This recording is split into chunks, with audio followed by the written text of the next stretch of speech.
এই ভিডিওটা একটু দেখুন, তারপরে আমি কিছু বলছি।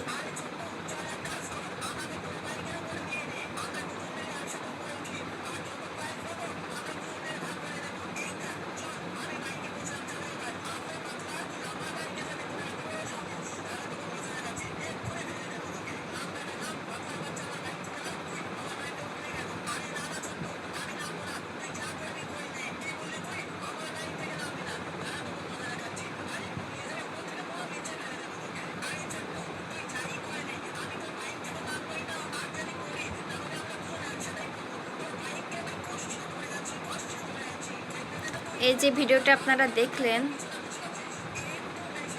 এটাকে আপনারা কি বলবেন?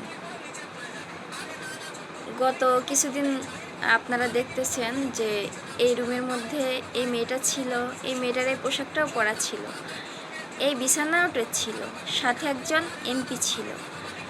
তো সে এমপি আজ নাই, আজ কয়েকটা ছেলে আছে। তো এমপির প্রেমিকার সাথে এই ছেলেগুলো কি করছে? এমপির দ্বিতীয় স্ত্রীর সাথে এই ছেলেগুলো কি করছে? এখানে এমপি নেই কেন? এটা একটু জানাবেন।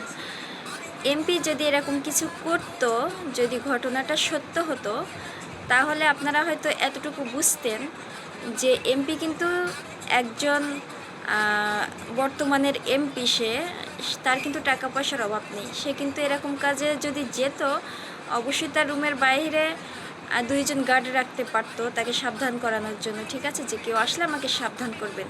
সেজন্য কিন্তু তিনি দুইটা গার্ড রাখতে পারতো, কিন্তু সেরকম কিন্তু ছিল না। সাংবাদিকরা এসে কিন্তু সরাসরি তার রুমের ভিতরে প্রবেশ করে, তার দরজার ভিতরেই চলে যায়, ঠিক আছে। তো আমি তাকে নিয়ে আগে একটা ভিডিও করেছিলাম, আর এই একটা ভিডিও করছি। এরপরে আর আমি ওনাকে নিয়ে কোনো ভিডিও করব না, কারণ আমি এসব বিষয় নিয়ে ভিডিও করি না, আমি অন্য বিষয় নিয়ে ভিডিও করি। আমি এই ভিডিওটা করেছিলাম আপনাদেরকে দেখানোর জন্য যে সত্য কোনটা, ঠিক আছে, আপনারা যেন বিভ্রান্ত না হন, সেজন্য আমি ভিডিওটা করেছিলাম। কিন্তু আপনারা দেখছি দলীয় লোক, আপনারা তো সত্য কোনটা মিথ্যা কোনটা এটা যাচাই করা বুঝবেন না, কোনটা শত্রুতার কারণে মানহানি করছে সেটাও তো আপনারা বুঝবেন না, কারণ আপনারা তো অন্ধভক্ত, অন্ধপ্রেমিক, তাই না? তো ঠিক আছে, সমস্যা নেই। আরেকটা কথা আপনাদেরকে বলি, আমি যে গতবার ভিডিও দিয়েছিলাম কালকে একটা, সেই ভিডিওতে আপনারা অনেকে অনেক কমেন্ট করেছেন যে আমি কেন ওনার বাসায় গিয়েছিলাম, আমি কেন যাই ওনার বাসায়। তো আমি আপনাদেরকে ভিডিওতে এটাও বলেছিলাম যে আমি ওই এলাকায় ঘুরতে গিয়েছিলাম, সুন্দরবনে আমি ঘুরতে গিয়েছিলাম। ওই এলাকায় কোনো রিসর্ট নেই পর্যটকদের 1-2 দিন থাকার মতো, ঠিক আছে। তাই আমি ওনার বাসায় গিয়েছিলাম আমার ফ্যামিলি সহ, যেন উনি 2-1 দিন থাকার মতো একটা ব্যবস্থা করে দেয়। আমি ঢাকা থেকে গিয়েছিলাম, ওই এলাকায় তো আর কেউ আমাকে চিনে না যে আমাকে তাদের বাসায় 1-2 দিন থাকতে দিবে, তাই না? সেজন্যই আমি ওনার কাছে গিয়েছিলাম, এবং উনি 2 দিন থাকার মতো আমার ব্যবস্থাও করে দিয়েছিলেন, আমার ফ্যামিলি সহই আমি সেখানে ছিলাম, ঠিক আছে। আবার আপনারা আরেকটা কথা বলছেন যে আমি দালাল, আমি দালালি করি, আমি দালালি করে কত টাকা পেয়েছি। তো আমি যদি দালালি করে টাকা নিতে চাইতাম, তাহলে আমার ভিডিওগুলো ওই কোয়ালিটিরই হইতো। আপনারা দেখেন আমার আইডিতে ঢুকে, দালালি করা আমার কোনো ভিডিও নেই। আর হচ্ছে আমি ওনার ভালো বিষয়টাও বলেছিলাম, ওনার খারাপ বিষয়টাও আমি বলেছিলাম। আমি কিন্তু ওনাকে সাপোর্ট করে কোনো কথা বলিনি। তাহলে আপনারা আমাকে দালাল কিভাবে বলেন? তো আপনাদেরও তো বাড়িতে মা, বোন, মেয়ে, সন্তান আছে, তো তারাও তো কারোর বিষয় নিয়ে কখনো এ সমস্ত কথা বলে, আলোচনা সমালোচনা করে। তো আপনারা কি তাদেরও দালাল বলেন, নাকি তাদেরও এরকম ভাড়াটিয়া বলেন? সেটা একটু জানাবেন, ঠিক আছে।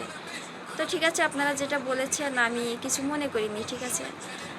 তো আমি আপনাদেরকে আরেকটা কথা বলবো, সেটা হচ্ছে আপনারা দেশের জনগণ, আমিও দেশের জনগণ। আমরা চাইলে একটা মানুষকে ভালো পথে নিয়ে আসতে পারি, দেশের জনগণকে ভালো পথে নিয়ে আসতে পারি, দেশটাকে আরও ভালো বা সুন্দর করে এগিয়ে নিয়ে যেতে পারি। আবার আমরাই কিন্তু দেশের মানুষকে খারাপ পথে নিয়ে যেতে পারি, দেশের জনগণকে খারাপ পথে নিয়ে যেতে পারি, দেশটাকেও খারাপ পথে নিয়ে যেতে পারি। তো আমাদের জন্য যেটা মঙ্গল, আমাদের কিন্তু সেটাই করতে হবে, ঠিক আছে। শত্রুতা নয়, দেশের জনগণ হিসাবে সবাই বন্ধুত্ব করে একে অপরের হাত ধরে দেশটাকে এগিয়ে নিয়ে যেতে হবে।